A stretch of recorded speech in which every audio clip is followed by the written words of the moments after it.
Ano yung naging parang gateway para gumanda ang buhay ninyo? Nag-DPWH kami. Gano'ng karaming kotse meron kayo? Parang personal use lang namin, nasa 30 plus na yata siya. 30 plus? 40. Nagagamit niyo ba lahat yan? Yun, hindi na nga. Hindi na nga, kasi dami. So, mostly American cars siya. Sabi nila, white and black. And Lincoln Navigator siya.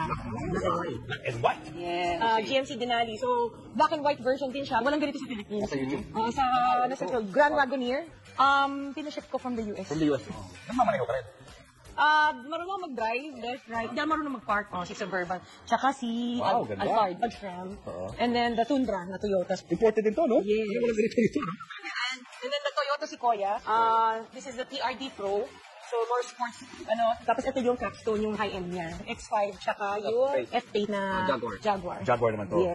Altera. Ano na to, hindi na nag-reproduce to. So, Mercedes-Benz, GLS. S is one of the S-Class series ng Benz. And then the Volvo XC90. Ito yung gusto ko na, dati na unang bilhin. Nung nabili na namin siya, hindi ko na ginagamit. This is one of the most expensive purchases na kotse noon. Nabili namin. This is the autobiography Range Rover. The Evoque. Oo, gusto ko sana maliit lang. Tsaka yung kulay niya kasi gusto ko red. And then, Defender. Nakita ko to sa Dubai. Nakita ko sa magazine. Sabi ko, gusto ko na ganito. And then we have yung LM, yung Lexus. The higher end of yes, the higher end of the Alphard. And of course, yung LC2. Yeah. And then sabi ko, gusto ko ng Artista van. Oo, yung Savannah. Nagpahanap talaga ako yung Artista van. So, GMC siya. Unang bili namin ng white na Cadillac, dumating tong Ford Bronco. Binalik to. So, this is one of the first editions of the Ford Bronco. So, yung Benz GLE. Tapos, ito yung X7. Nung lumabas siya, bumili kami kaagad. Tapos, we have yung Sprinter sa Artista van. Showbiz na showbiz. Ito naman, the Gladiator. This is my son's car birthday gift namin sa kanya to. Ito? This is the Porsche, yes. Sabi namin, gusto namin ng medyo parang sporty, pero hindi namin nagagamit. And then we have the Maserati.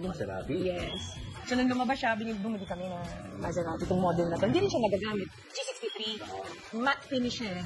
So, very rare yung ganitong kulay. Benz na Avantgarde. Ito yung Bentley. Itong, binili ko to kasi kaya nagustuhan ko to. May wine glass rin. Pero hindi naman namin nagagamit. So, ito. And then we have the Maybach. Mercedes-Benz Maybach. Yung SUV version ng kinuha namin. Color niya? Yung latest. Your favorite? Yes, our favorite is the Rolls. Rolls Royce? Yes, Rolls Royce. This is the Cullinan. And kaya ko ito binili. So, kaya mo ito kinuha dahil? Kasi ito, may payong. Natutuwa ako sa payong. Ano yung naging parang gateway para gumanda ang buhay ninyo? Nag-DPWH kami.